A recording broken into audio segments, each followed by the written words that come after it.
Good morning, friends. I am Dhruv, and you are watching your own channel. Please like, subscribe, and share this channel with your friends. ये सब free है, please ज़रूर share करिए. मेरे बहुत सारे दोस्त हैं जो वीडियो देखते तो हैं लेकिन सब्सक्राइब नहीं करते. उनसे रिक्वेस्ट है, प्लीज़ सब्सक्राइब करें. जब भी मेरा वीडियो अपलोड होगा आपको तुरंत मिल जाएगा. Thank you. आइए आगे बढ़ते हैं अकाउंट्स की क्लास में.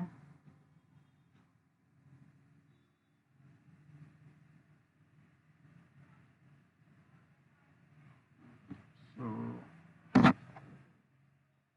today's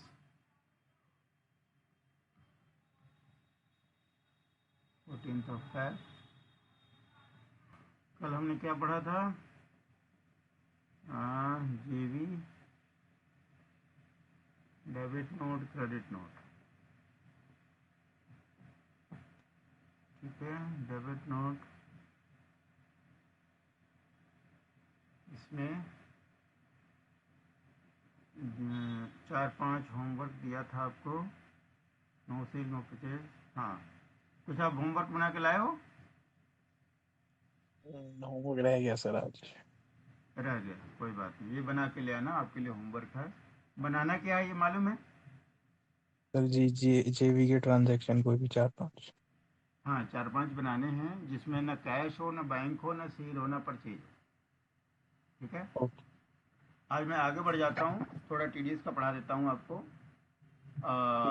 बट ये होमवर्क वहीं पे स्टैंड रहेगा, अपने होमवर्क बना के लाना है. आज हम पढ़ेंगे जेवी विद टीडीएस एंट्रीज.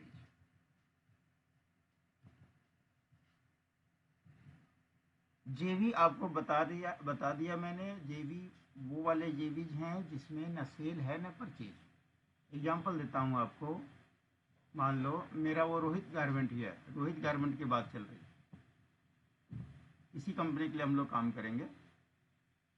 इसमें है, मान लो हमने रिसीव करा,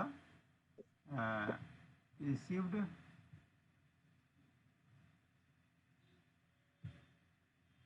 बिल फॉर प्रोफेशनल फीस और रुपीज़ 1,00,000 रुपए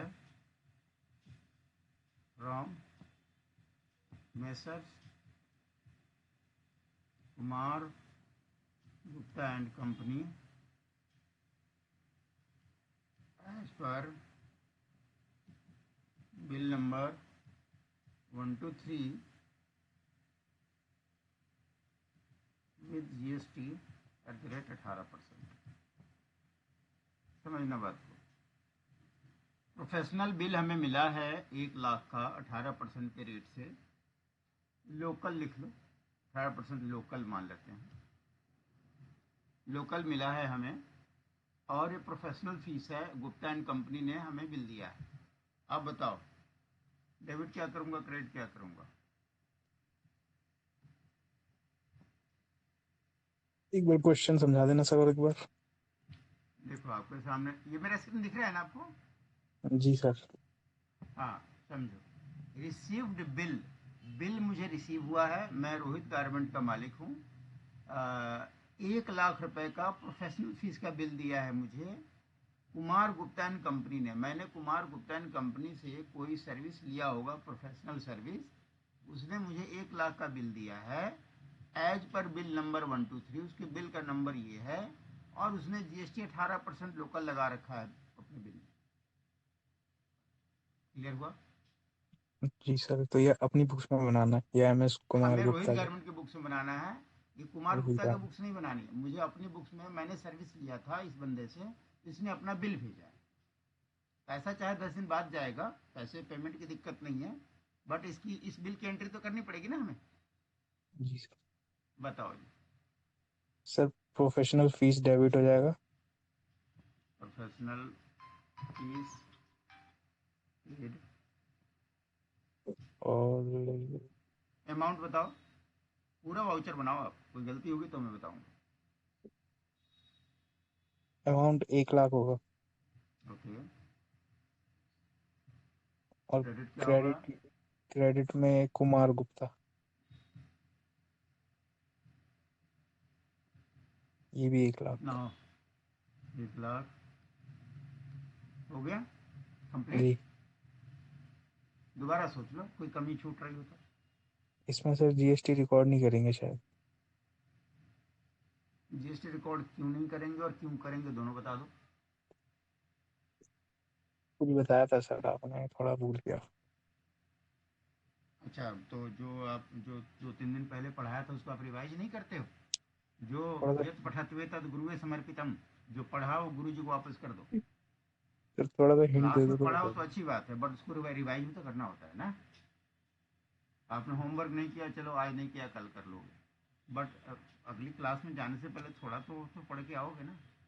अब आपसे क्वेश्चन ये है कि हम जीएसटी रिकॉर्ड करेंगे या नहीं करेंगे, करेंगे तो क्यों करेंगे, नहीं करेंगे तो क्यों नहीं करेंगे।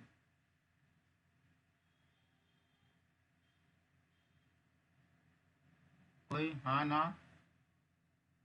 सर एक बार हिंट दे दो आप चलो थोड़ा सा। मैं आपको बता देता हूँ, रिकॉर्ड करेंगे। अब एंट्री बताओ।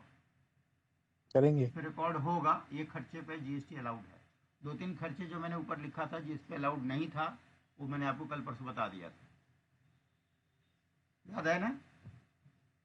जी सर, जिन तो खर्चों फिर पे जीएसटी अलाउड नहीं था, वो 2-3 खर्चे मैंने आपको बता दिए थे, यहाँ पे बताए थे। Travel bill, food bill, petrol bill and all and all.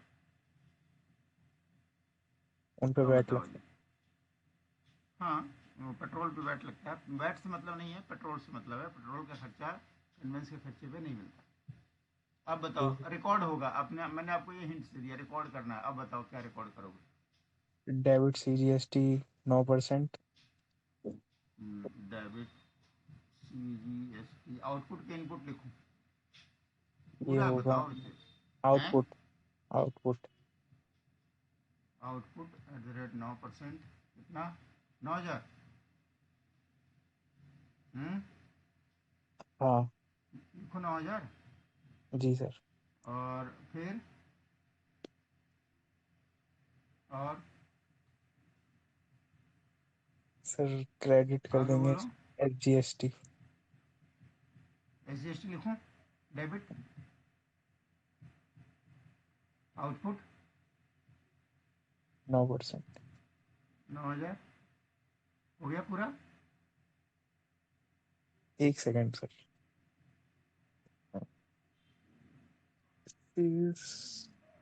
Purchase. Sir input होगा। चलो आपकी इच्छा पूरी कर देते हैं, इनपुट कर देते हैं। और बोलो। जी सर, हो गया। अब पूरा हो गया। 3 डेबिट लेकिन हो गए, 1 क्रेडिट हो गया। ये तो 1 18 हो गया।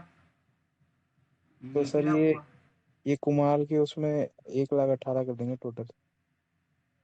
चलो जी, आपके हिसाब से कर देते हैं। अब ठीक है आपके हिसाब से? जी। ये ठीक है। इस एंट्री में कोई डाउट है तो पूछ लो। No sir. हाँ, रिकॉर्ड इसलिए करेंगे क्योंकि बहुत सारे खर्चे पे जीएसटी अलाउड होता है। प्रोफेशनल फीस पे भी अलाउड है, स्टेशनरी पे भी अलाउड है, मैक्सिमम पे अलाउड है। जो 2-4 मैंने खर्चे लिखे हैं उस पर अलाउड नहीं है। बट सर बिल आने पे रिकॉर्ड कर लेंगे अगर पैसे वैसे ना आए बिल्कुल। तो भी। नहीं नहीं नहीं नहीं, बिल्कुल। भाई मान लो मैं ही वकील हूँ और आपकी दुकान में आपका रोहित गारमेंट है, आप मालिक हो, और आपने मेरे से कोई लीगल सर्विस लिया है, चाहे मेरे से बुक्स लिखवाया, चाहे केस लड़वाया, चाहे कोई भी ऐसा काम किया, तो मैं आपको बिल दूंगा कि नहीं दूंगा? पहले तो ये बताओ, बिल तो दूंगा ना। जी सर। आपने कुमार गुप्ता एंड कंपनी से कोई भी लीगल काम करवाया होगा, उसने 1 लाख का बिल दे दिया, तो पैसा तो उसको दोगे ना। आज नहीं दोगे, 10 दिन बाद दोगे। तो आपके हिसाब से क्या जिस दिन पेमेंट करेंगे उस दिन एंट्री करेंगे? ऐसा नहीं होता। पार्टी ने बिल दे दिया तो बिल को आपको एंटर करना पड़ेगा। हाँ, उसको इसमें आप कुछ लाइबिलिटी में डाल देंगे। बार्गेन कर सकते हो। सर 1 लाख मत लो, आप 90,000 ले लो, 80,000, या बार्गेन कर सकते हो। बिल को आप कम में पास कर सकते हो, ये आपके हाथ में है। लेकिन बिल को एंट्री तो करना पड़ेगा। अभी आप कुछ पूछ रहे थे, बोलो। वो लाइबिलिटी में डाल देंगे उसको। हाँ, ये कुमार गुप्ता आपका क्रेडिटर हो गया, करंट लाइबिलिटी हो गया, ये आपका खर्चा बुक हो गया। इस ओके। एंट्री में कोई डाउट तो नहीं? नहीं। एंट्री यही रहेगी। अब इसमें मुझे टीडीएस की एंट्री डालनी है। देखो, टीडीएस थोड़ा सा बता देता हूँ। टीडीएस का फुल फॉर्म होता है टैक्स डिडक्टेड एट सोर्स। ये याद रखना, कभी भी पूछ लूँगा टीडीएस का फुल फॉर्म बताओ, तो यही जवाब आना चाहिए, tax deducted at source. Tax deducted at source का मतलब ये होता है कि हम जब भी किसी को पेमेंट करते हैं उसी टाइम पे टैक्स काटते हैं। तो टीडीएस जो लगता है at the time of payment और at the time of booking.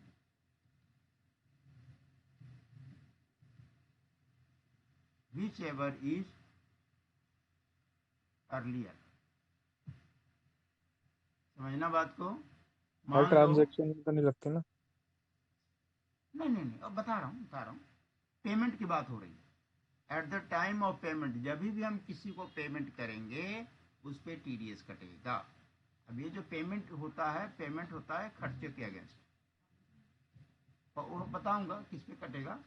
पहले ये समझो टीडीएस कटता कब है। मान लो बिल है 1 जनवरी 25 का, हम पेमेंट कर रहे हैं मान लो 10 फरवरी 25 को, ठीक है। तो ये बिल डेट है, बिल डेट यानी कि entry date, not exactly bill date कह लो, इसको कह लो बुकिंग डेट। बुकिंग डेट जिस डेट में हम अपने बुक्स में चढ़ाते हैं वो डेट होती है, और ये होती है पेमेंट डेट। पेमेंट डेट तो विच एवर इज अर्लियर, तो इस डेट पे हमें एंट्री करनी होती है at the time of booking. तो आप 1 जनवरी को ही इसकी एंट्री करोगे। अब टीडीएस क्या होता है? टीडीएस तो होता है खर्चे पर हमें टीडीएस काटना होता है। जब भी हम किसी को खर्चे का पेमेंट करते हैं तो उसकी पेमेंट में से टीडीएस काट लेते हैं, लेकिन टीडीएस काटने के कुछ रूल्स एंड रेगुलेशंस हैं। जैसे कुछ में लिमिट होती है, कुछ खर्चे होते हैं, थोड़ा बहुत अभी आइडिया देता हूँ, ज़्यादा पढ़ाऊँगा टीडीएस के टाइम पे। कुछ खर्चे होते हैं जैसे प्रोफेशनल फीस है, इसकी लिमिट है आज की डेट में 30,000 रुपये। कॉन्ट्रैक्टर है, इसकी लिमिट है आज की डेट में 35,000 रुपये और 1 लाख रुपए। मतलब 35 से ज़्यादा का नहीं होना चाहिए और 1 लाख से ज़्यादा का नहीं होना चाहिए, मैं बताऊंगा कैसे। और जैसे मान लो रेंट है, रेंट की लिमिट है 2,40,000 रुपये सालाना, इस सालाना की बात हो रही है। तो ऐसे बहुत सारे खर्चे होते हैं जिस पे अलग अलग लिमिट है और अलग अलग रेट है। जैसे प्रोफेशनल पे है 10% है, कॉन्ट्रैक्टर पे है 1% है, 2% है, अलग अलग रेट है। रेंट पे है 10% है। तो फिलहाल आपको समझने का पॉइंट ये है कि टीडीएस जो कटती है खर्चों पर कटती है, ये सारे खर्चे हैं, सबकी एक लिमिट होती है और उस पर अलग अलग रेट होते हैं। For time being professional fees है तो इस पर 10% कटेगा। लिमिट का मतलब 30,000 का मतलब यह है कि अगर बिल 30,000 से ज़्यादा का है, 30,000 तक माफ है, 30,000 से ज़्यादा का है तो हमें इस पर टीडीएस काटना पड़ेगा। अभी आप यहाँ देख रहे हो ये जो है 1 लाख का बिल है तो इस पर टीडीएस कटेगा। अब इसकी जब टीडीएस की एंट्री इसमें घुसेगी तो कैसे होगी वो मैं आपको बताता हूँ। तो जीएसटी भी कटेगा, टीडीएस भी कटेगा? कटेगा नहीं, जीएसटी कहाँ काट रहे हैं? जीएसटी तो चार्ज हो रहा है ना, सामने वाला जो कुमार गुप्ता कंपनी है वो जीएसटी में रजिस्टर्ड हो, जीएसटी तो लेगा आपसे। तो दोनों टैक्स लगेंगे? बिल्कुल लगेंगे, नहीं लगेंगे नहीं, लगना कुछ नहीं। अब एंट्री डालता हूँ फिर आपको समझाता हूँ कैसे। नहीं तो पे तो करना आप ये जो पड़ेगा ना टीडीएस सरकार को। काटते हो, आप ये जो टीडीएस काटते हो, ये आप अपनी जेब से नहीं भरते हो, उसी बंदे का टीडीएस काटते हो। बताता हूँ कैसे एंट्री होगी, आपको एंट्री से क्लियर होगा। डेबिट करो प्रोफेशनल फीस, मान लो हो गया 1 लाख, आपकी एंट्री यही थी। फिर आपने डेबिट किया सीजीएसटी इनपुट 9%, या आपने 9,000 किया, ये एज इट इज रहेगा। डेबिट किया एसजीएसटी इनपुट एट 9%, ये एज इट इज रहेगा। अब बात करते हैं क्रेडिट की। क्रेडिट था Kumar Gupta and company, Kumar Gupta and company ने, हमने देना चाहिए था उसको 1,18,000 रुपये, राइट। 1,18,000 में रूल कहता है कि इस पे TDS 10% काट लो, प्रोफेशनल फीस पे कितना 10% काट लो। तो इसकी प्रोफेशनल फीस की बुकिंग कितनी है, 1,00,000 है। तो 1,00,000 का 10% कितना हुआ, 10,000। इसकी पूरी पेमेंट में से हम 10,000 काट लेंगे, यहाँ लिखेंगे 1,08,000। पूरी पेमेंट और मतलब 1,18,000 पे या सिर्फ 1 लाख पे? 1,00,000 पे देखो, उसकी पूरी पेमेंट कितनी है, 1,18 है, ठीक है। जी। लेकिन प्रोफेशनल फीस कितनी है, 1,00,000 ही है। 1 लाख। तो जो रेट कटता है फीस पे कटता है, GST पे TDS नहीं कटता। तो इसकी जो फीस है 1,00,000, 1,00,000 का 10% हम 10,000 काट लेंगे। यहाँ हम लिखेंगे TDS पेबल प्रोफेशनल फीस।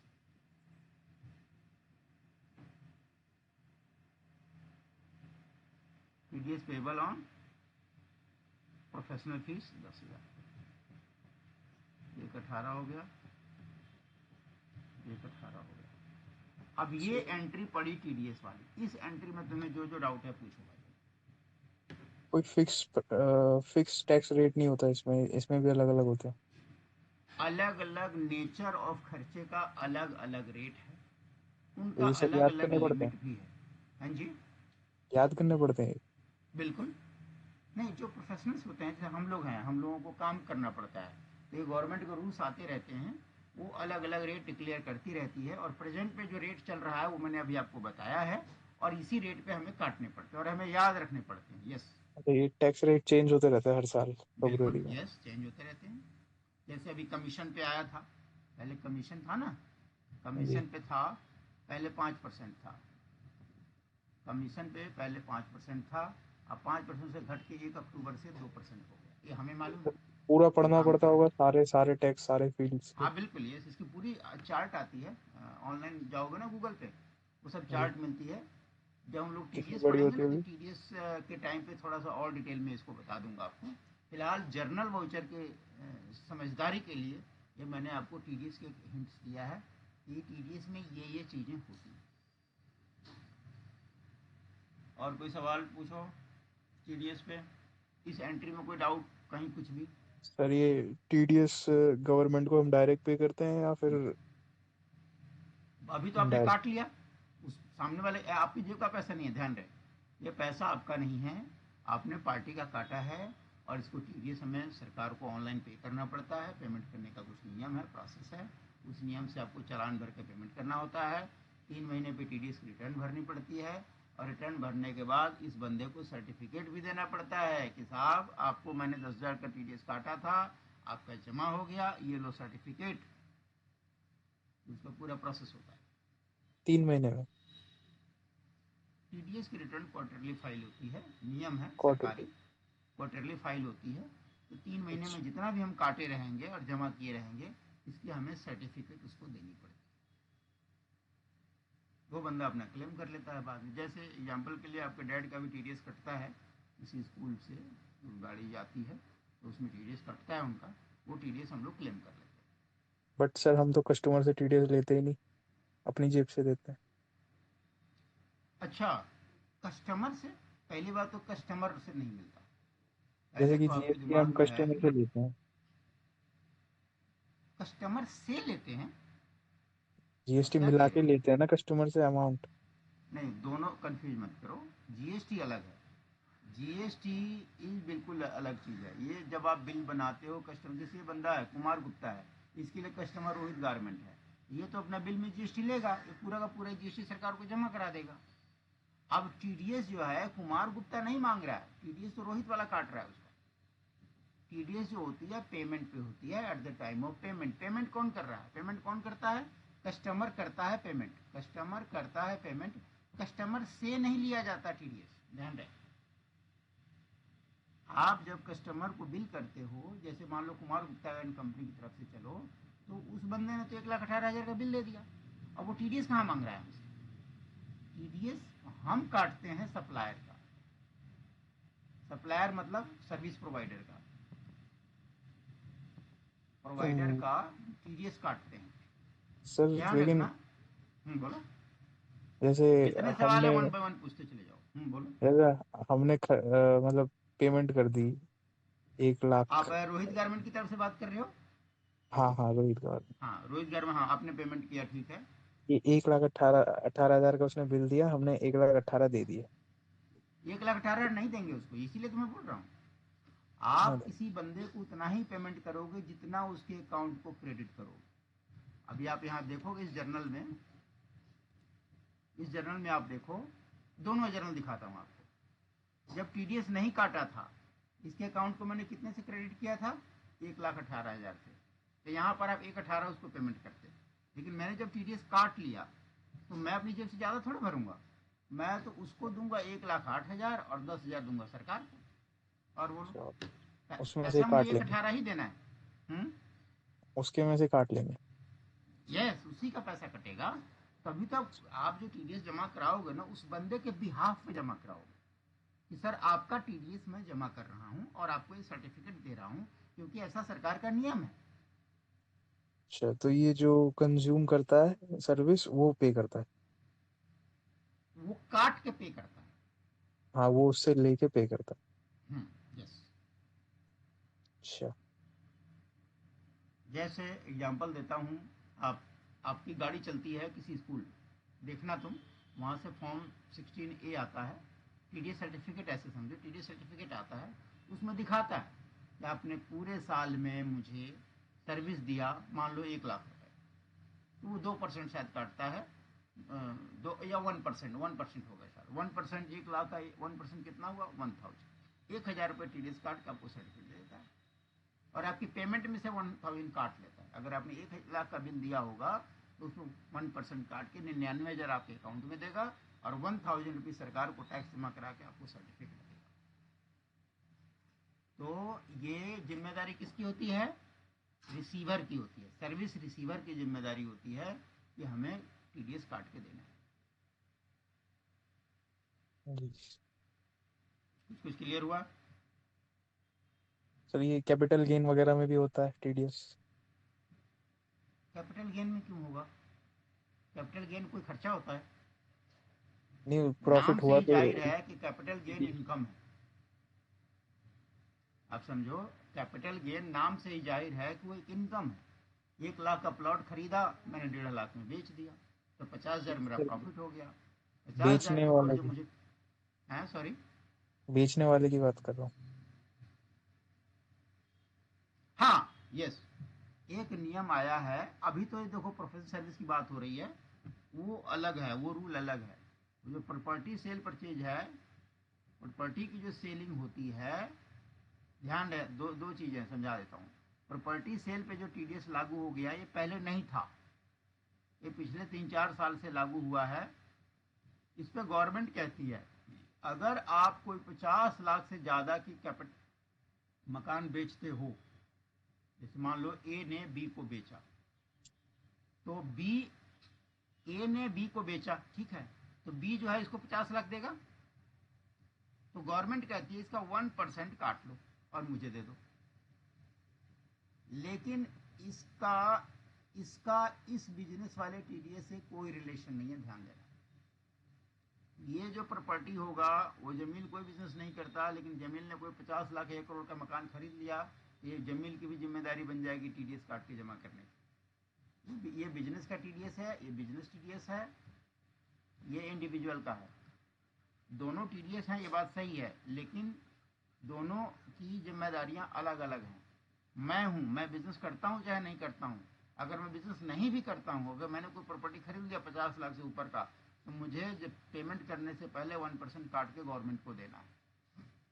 समझाने के लिए समझा देता हूं। मान लो मैंने 1 करोड़ का कोई प्रॉपर्टी खरीदा, तो मैं 99 लाख दूंगा पार्टी को, सेलर को, और 1 लाख दूंगा गवर्नमेंट को, और इसकी सर्टिफिकेट इस बंदे को दे दूंगा। सेलर का ही टैक्स जमा हुआ है, ये सेलर का ही टैक्स जमा है, लेकिन उसके बिहार पे मैंने जमा किया है, तो इसको मैं सर्टिफिकेट दे दूंगा।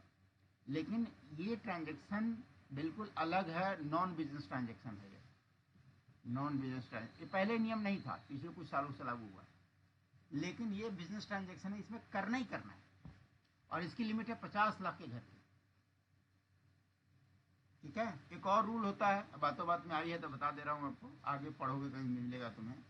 50,000 पर मंथ अगर रेंट है तो इसमें भी टीडीएस काटना होता है। मैं किसी घर में रहता हूँ, मैं तुम कोई भी किसी भी घर में रहते हैं, 50,000 महीने से ज़्यादा रेंट देते हो तो उस पर भी कुछ रूल है, उस पर भी टीडीएस काट के आपको जमा करना है गवर्नमेंट। ये सब टीडीएस के इम्प्लीकेशंस हैं।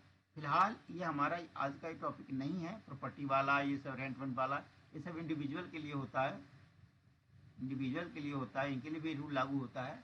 फिलहाल अभी हम पढ़ रहे हैं बिजनेस टीडीएस। बिजनेस में खर्चों पे टीडीएस काटा जाता है। क्लियर हुआ? जी। अगला इसमें से कोई भी क्वेश्चन कहीं से भी। गवर्नमेंट के अलग अलग चीज़ों के लिए रूल चलते रहते हैं, चेंज होते रहते हैं, आपको इसके हिसाब से चलना होता है। फिलहाल अभी हम लोग बिजनेस में टीडीएस की एंट्री पढ़ रहे हैं कि अगर हमने किसी से भी कोई भी सर्विस ली है, नेचर ऑफ सर्विस अलग अलग होती है, और उस सर्विस से जब हम पेमेंट करने जाते हैं तो पेमेंट के लिए हमें उसका टीडीएस काट के पे करना पड़ता है। जैसे मान लो मैंने कोई ऑफिस में रेनोवेशन करवा लिया, ऑफिस में रेनोवेशन करवा लिया,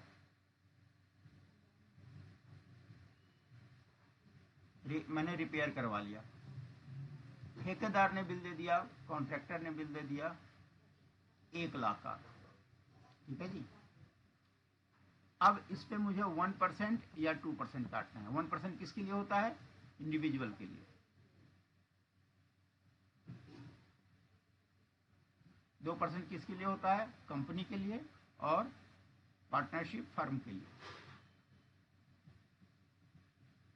मान लो वो बंदा पार्टनरशिप फर्म है, उसके एबीसी एंटरप्राइज है, मान लो डेबिट हो गया रिपेयर एंड मेंटेनेंस, मान लो 1 लाख का बिल है, 1 लाख लगा दिया। मान लो उस पर जीएसटी नंबर नहीं है, मान लो XYZ है बंदा, यहाँ 98,000 दे दो, क्रेडिट टीडीएस कॉन्ट्रैक्टर्स 2,000 कर दो। मान लो उस पर जीएसटी नंबर नहीं है।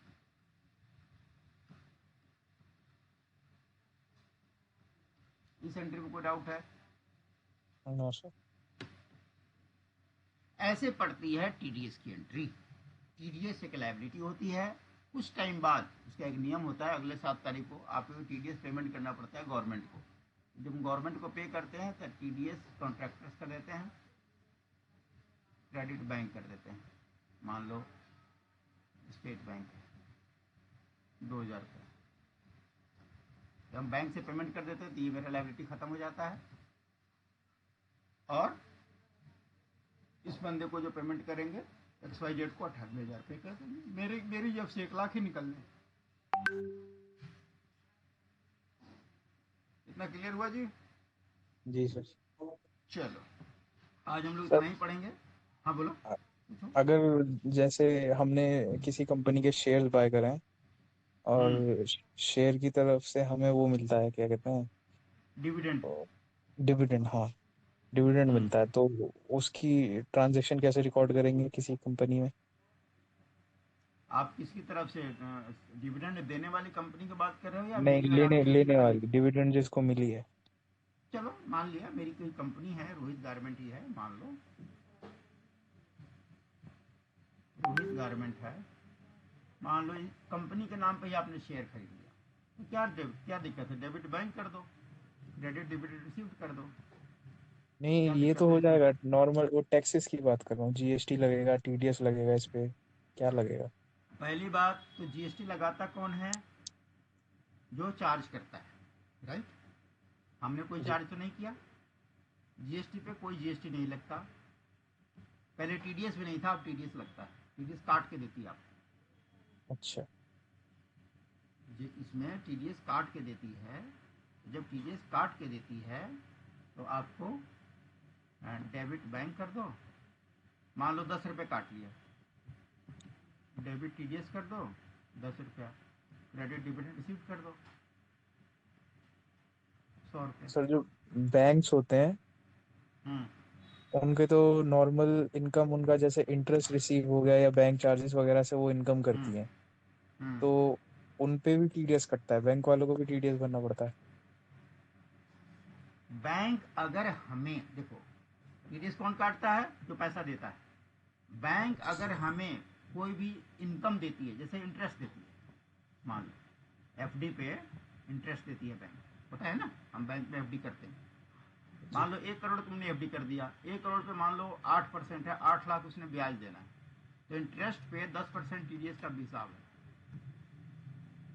ठीक है, तो 80,000 काट के सर्टिफिकेट आपको दे देगा, बाकी पैसे आपके अकाउंट में डाल देगा। अच्छा। ये बैंक की अब हो तरफ गया से बोल रहा सब। हूँ। बैंक ने आपको 8 लाख देना था, उसमें 80,000 काट लेगा, बाकी दे देगा, इसको सरकार को जमा करा देगा और आपको सर्टिफिकेट दे देगा। यस, बैंक की जिम्मेदारी है, सबकी जिम्मेदारी है। मेरी और आपकी सबकी जिम्मेदारी होती है, लेकिन सबके लिए नियम अलग अलग है। बैंकों के नियम अलग है, मेरी नियम आपका, मेरा आपका नियम अलग है, बिजनेस का नियम अलग है, सबका अलग अलग नियम। सर कोई पब्लिक कंपनी हो उसकी ट्रांजैक्शन तो और भी कॉम्प्लिकेटेड होती होगी। बिल्कुल होती है, जैसे जैसे ऊंचे चलते जाओगे वो आपको इसमें भारी होती जाएगी। आपने करी है सर प्रोपाइटरशिप कभी करो। पब्लिक कंपनी की ट्रांजैक्शंस? हम लोग करते रहते हैं, हमारा बिजनेस है। हम तो छोटे से लेकर के जमील खान से लेकर हम तो एबीसी लिमिटेड का काम भी करते हैं, हम तो सारे काम करते हैं। पब्लिक कंपनी के भी बनाए अपने अकाउंट्स? हैं? हाँ बिल्कुल पब्लिक बनाएंगे। कंपनी के अकाउंट्स? हाँ हाँ बिल्कुल बनाएंगे, नियम यही लगते हैं सारे, सारे यही अच्छा, नियम मैं लगते डब्ल्यू हैं। की थी। हम्म। तो वो क्या सॉफ्टवेयर यूज करते हैं या ऐसी नॉर्मल पेन पेपर? नहीं नहीं, बुक कीपिंग तो हम ही करते हैं, टैली में एंट्री होती है। वो डिपेंड करता है कौन, कितनी बड़ी कंपनी है, किसने अपनी क्या इंफ्रास्ट्रक्चर रखी हुई है, वो उस पर डिपेंड करता है, बट अकाउंटिंग सेम रहती है। आप सॉफ्टवेयर से करो, टैली से करो, मैनुअल करो, अकाउंटिंग सेम रहेगी, नियम कानून आपको मानने पड़ेंगे, लेकिन उसमें नियम पछड़े ज़्यादा होते हैं, हर छोटी छोटी चीज़ का आपको ख्याल रखना होता है कि उसमें काम ये ज़्यादा होता है, प्रोसेस यही रहता है, अकाउंटिंग यही रहती है। तो सिर्फ नाम है, डराने के लिए नाम है। एक ड्राइवर है, मान अच्छा। लो एक ड्राइवर है, उसको दे दो जैसे रिक्शा चलाने के लिए, ऑटो चलाने के लिए, थ्री व्हीलर चलाने के लिए, या ज़्यादा से ज़्यादा मारुति 800 चलाने के लिए दे दो। उसी ड्राइवर को दे दो, हाँ, बड़ा वाला वोल्वो बस चलाने के लिए, क्या है, प्रोसेस तो सेम है, तो लेकिन उसको डर लग जाता है, इतनी बड़ी गाड़ी होती है ना बस, वॉल्वो बस, उसको पहले अंदाजा लेना होता है कि ये बस कहाँ तक जाएगी, कितनी मुड़ेगी। कहने का भाव समझ गया? जी। ड्राइविंग गियर वही लगते हैं जो मारुति 1000 में लगते हैं, मारुति 800 में लगते हैं, लेकिन बस चूंकि इतनी लंबी चौड़ी होती है, तो ड्राइवर जब पहली बार जाता है तो उसको एकदम से डर लगता है। चीज़ें वही हैं, चाल वही है, गियर वही है, ब्रेक वही है, सब वही है, इसलिए प्रिंसिपल वही, अकाउंटिंग का ही प्रिंसिपल है। लेकिन जब आप बस चलाने जाओगे तो आपको ज़्यादा ध्यान देना है, हर कुछ एक्स्ट्रा केयरफुल रहना है। शुरू में जब आप छोटी कार चला रहे थे तो आपको सब याद था, ध्यान नहीं था, पट पट चला लेते थे, ये वही पड़। और बोलो। बस सर। ऐसा है, अभी हम टीडीएस की और पढ़ाई करेंगे, थोड़ा और पढ़ेंगे इसको डिटेल में, थोड़ा सा और पढ़ेंगे। जितना पढ़ा आपने टीडीएस, जितना आज आपने समझा, इस पर टीडीएस के कोई 4-5 एग्जाम्पल लेके आना। पहला होमवर्क वहीं खड़ा है, ये दूसरा होमवर्क हो गया। सर ठीक है, इसमें कोई लिमिट तो नहीं होती ना कि इतने अमाउंट पे टीडीएस नहीं लगेगा उसके ऊपर लगेगा? मैंने 3 के एग्जाम्पल आपको बता दिए, 3 खर्चों के एग्जाम्पल बता दिए, 3 खर्चों के एग्जाम्पल मैंने आपको यहाँ लिख दिए। फीस है, अगर किसी की फीस 30,000 तक है तो उस पर टीडीएस नहीं कटेगा। कॉन्ट्रैक्टर है, 35,000 से नीचे का बिल है तो नहीं कटेगा, 35,000 से ऊपर का बिल है तो कटेगा। रेंट है, साल में 2,40,000 जा रहा है तो कटेगा, ये लिमिट है।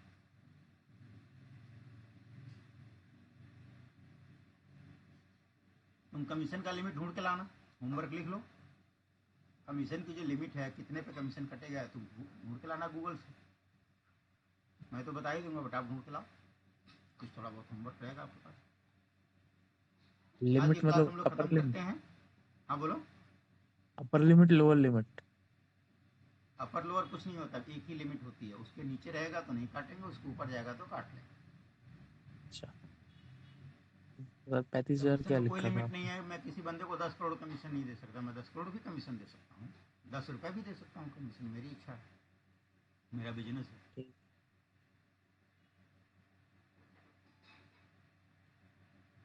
एक तो आपके ऊपर 2 होमवर्क हो गए, पहले वाला और ये वाला, टीडीएस से रिलेटेड कोई 4-5 एग्जाम्पल बना के लाना।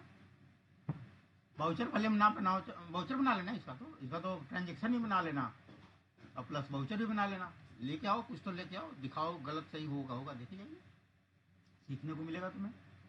एक बात। दूसरी चीज़ कि जब भी आप क्लास में नहीं आते हो, मैंने आपको पहले ही बताया है, इन्फॉर्म करो मुझे एडवांस में। आप आते हो नहीं आते हो, मेरा उसको कोई चैलेंज नहीं है कि रोज आओ नहीं आओ, कोई इशू नहीं है, बट मेरे को इंतजार करवाते हो 15-20 मिनट, मेरे को अच्छा नहीं लगता मुझे। ठीक है, आपको नहीं आना है, एक मैसेज डाल दो, sir I will not available tomorrow, काम खत्म, मैं वेट नहीं करूँगा कम से कम, क्योंकि पूरी पहली वाली क्लास ने मेरी करीब 10 मिनट पहले कभी कभी ख़त्म हो जाती है, तो मेरे को 10 मिनट और 15 मिनट आपका, 15-25 मिनट मेरे को वेट करना पड़ता है, विच इज़ नॉट फाइन। जी। चलो कल मिलते हैं फिर। हाँ, ओके। Okay, bye. अच्छा तो दोस्तों, आज का वीडियो पसंद आया हो तो प्लीज़ लाइक करिए, सब्सक्राइब करिए, और वीडियो को शेयर ज़रूर करिए अपने दोस्तों के साथ। इस पूरी पढ़ाई में कहीं कोई डाउट है तो कमेंट में पूछिए, मैं क्लियर करने की कोशिश करूँगा। Thank you, bye bye.